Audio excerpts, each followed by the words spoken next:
নমস্কার, কেমন আছেন সকলে? আমি তনুশ্রী। আপনারা দেখছেন তনুর রান্নাঘর।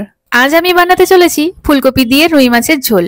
ফুলকপি, আলু আর রুই মাছ এক জমজমাট ত্রিমূর্তি, যারা একসাথে মানেই সুস্বাদুর দাঙ্গা। শীতের সকালে গরম গরম ভাতের সাথে ফুলকপি আলু দিয়ে রুই মাছের ঝোল, এটা শুধু একটা রান্না নয়, এটা বাড়িতে মা ঠাকুমাদের হাতে বানানো স্বাদের স্মৃতিচারণ। সোনালি ভাজা রুই মাছ, হালকা মশলায় কষানো ফুলকপি আর আলু, আর তার সাথে সাদা মাটা কিন্তু ঝরঝরে পাতলা ঝোল, যা এক চামচ মুখে দিলেই মন বলে এই তো জীবন।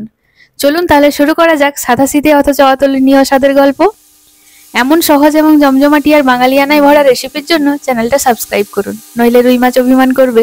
রান্নায় ঝাঁঝ আদা সুবাস আনার জন্য এবার নিয়ে নিলাম 2 ইঞ্চি আদা, যে মনে মনে ভাবছে আজ আমি সবকিছুকে আরো সুগন্ধি করে তুলবো।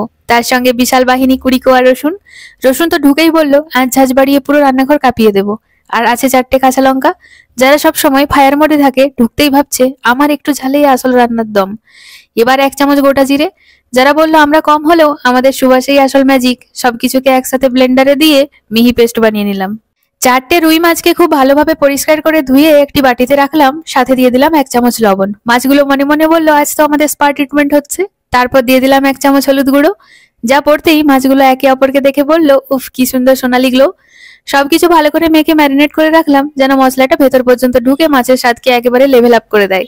এখন একটু বিশ্রাম নিক, তারপর কড়াইতে ঢুকে জমিয়ে পারফরমেন্স দেখাবে। একটি কড়াইয়ে পরিমাণ মতো সর্ষের তেল নিয়ে নিলাম। তেল গরম হতে এক এক করে মাছগুলোকে ছাড়লাম, আর ওরা তেল ছুঁয়ে ফিসফিস করে বলে উঠলো উফ দারুণ উষ্ণ অভ্যর্থনা। এখন একটু অপেক্ষা, কারণ এক পিঠ সুন্দর সোনালি না হলে উল্টানো যাবে না। তাই মাছগুলোকেও ধৈর্য ধরতে বললাম। একটা পিঠ একেবারে মচমচে সোনালি হয়ে গেল, সাবধানে উল্টে দিলাম, যেন অন্য দিকটাও সমানভাবে সুন্দর ভাজা হয়। দুটো পিঠই পারফেক্ট গোল্ডেন ব্রাউন হয়ে গেল, আর মাছগুলো ভাবলো আজ আমরা মডেলিং করতে পারি। অবশেষে পরিপূর্ণ ভাজা মাছগুলোকে তুলে রাখলাম, যেন পরবর্তী রন্ধনযজ্ঞের জন্য তারা তৈরি থাকে। 4টে মিডিয়াম সাইজের আলু নিয়ে নিলাম। প্রথমেই খোসা ছাড়িয়ে একেবারে নরম মসৃণ লুক দিয়ে দিলাম, যেন আলুগুলো বলে আমরা একেবারে রেস্টুরেন্ট লেভেলের দেখতে লাগছি। তারপর ভালো করে ধুয়ে নিলাম, যেন কোনো ময়লা মাটি না থাকে। এবার পাতলা পাতলা করে কেটে নিলাম, যেন ভাজার সময় একদম পারফেক্ট কুকিং টাইম আর গোল্ডেন ক্রিস্পিনেস ধরে রাখা যায়। একটা মিডিয়াম সাইজের ফুলকপি থেকে অর্ধেক ফুলকপি নিয়ে ছোট ছোট টুকরো করে নিলাম, যেন রান্নার সময় একদম সমানভাবে কুক হয়। এবার গরম জলে ভাপিয়ে নিলাম, যেন ফুলকপির ভেতরে থাকা অবাঞ্ছিত অতিথিরা খুব তাড়াতাড়ি নষ্ট হয়ে যায়। মাছ ভাজার তেলেই কেটে রাখা আলুগুলোকে দিয়ে দিলাম। একটু নাড়াচাড়া করে নিলাম, যেন সব দিক থেকে তেলের স্পর্শ ঠিক মতো পায়। এর মধ্যেই সাদামাটা আলুগুলো ভাবতে শুরু করলো আমরাও কি তাহলে স্টার। তারপর স্বাদ মতো লবণ ছড়িয়ে ভালো করে মিশিয়ে দিলাম, যেন আলুর প্রতিটি কোণায় স্বাদটা ঢুকে যায়। এবার ঢেকে দিলাম, মাঝে মাঝে ঢাকনা খুলে উল্টে পাল্টে দিলাম, যেন আলুগুলো একদম perfect golden brown crispy texture পায়। অবশেষে সুন্দর সোনালি রং ধরে নিল, আলুগুলোকে তুলে রাখলাম, আর আলুগুলোও স্বস্তির নিঃশ্বাস ফেললো। এবার ফুলকপির পালা, সেও চাই সোনালি মেকওভার। যে তেলে মাছ আর আলু স্নান করে এসেছে, সেই স্বাদবহুল তেলেই এবার দিয়ে দিলাম ফুলকপির টুকরোগুলোকে। একটু নাড়াচাড়া করে নিলাম, যেন গরম তেলের স্পর্শ সমানভাবে সব দিকে পৌঁছায়। এরপর দিয়ে দিচ্ছি স্বাদ মতো লবণ, তারপর ভালো করে নাড়াচাড়া করে মিশিয়ে নিয়ে ঢেকে দিলাম। মাঝে মধ্যে ঢাকনা খুলে উল্টে পাল্টে ভাজলাম, যেন একদম পারফেক্ট ক্রিস্পি আর গোল্ডেন ব্রাউন টেক্সচার ধরে। শেষমেশ সুন্দর সোনালি রং পেয়ে গেল, তুলে রাখলাম। একটা মিডিয়াম সাইজের পেঁয়াজ নিয়ে নিলাম, আর মনে হতে থাকলো আজ আবার চোখে জল আসবে নাকি, কিন্তু আমি একদম নিঃশব্দে জলহীন কৌশলে কুচিয়ে ফেললাম।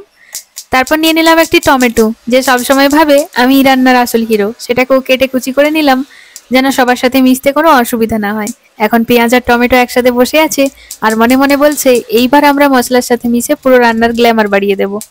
যে তেলে আলু ফুলকপি আর মাছ ভেজে নিয়েছিলাম, সেই স্বাদে ভরপুর তেলে এবার দিয়ে দিলাম ফোড়ন। প্রথমেই দিয়ে দিলাম একটা তেজপাতা, যে নিজেকে সবসময় রান্নার অভিনেতা ভাবে, আর সঙ্গে 1 চামচ গোটা জিরে, যারা মনে মনে বলল আজ আমরা ফোড়নের আসল হিরো। ফোড়নটা ভাজা হতেই সুন্দর গন্ধ ছড়াতে শুরু করলো, আর মনে হলো এখনই খিদে পেয়ে যাচ্ছে।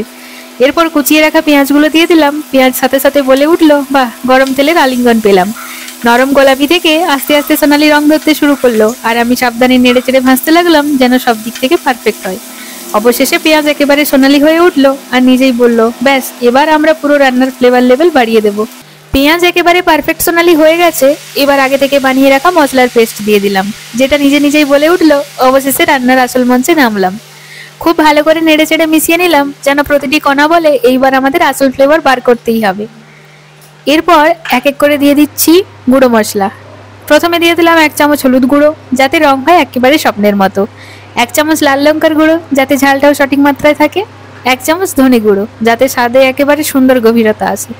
এবার সব মশলা ভালো করে মিশিয়ে দিলাম আর কষতে দিলাম, যেন তেল ছেড়ে দিয়ে বলে ঠিক আছে এখন আমরাও তোমার সঙ্গে মিশে গেলাম। মশলাটা একেবারে পারফেক্ট কষানো হয়ে গেছে আর তেলও ছেড়ে দিয়েছে, মানে ইঙ্গিত দিচ্ছে এবার আসল খেলোয়াড়দের নামাও। তাই ভেজে রাখা আলু আর ফুলকপিকে দিয়ে দিলাম, আর ওরা মনে মনে বলল উফ এতক্ষণ আলাদা ছিলাম, এবার মশলার সাথে পুরো দমে মিশে যেতে হবে।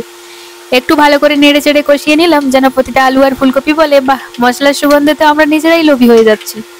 তারপর পরিমাণ মতো জল ঢেলে দিলাম, একবার ভালো করে নেড়ে নিলাম যেন প্রতিটা কণা ঠিকঠাক বসে যায়, আর শেষে ঢেকে দিলাম যেন আলু ফুলকপি মনে মনে ভাবে এবার একটু সেদ্ধ হয়ে একদম পারফেক্ট হয়ে উঠি।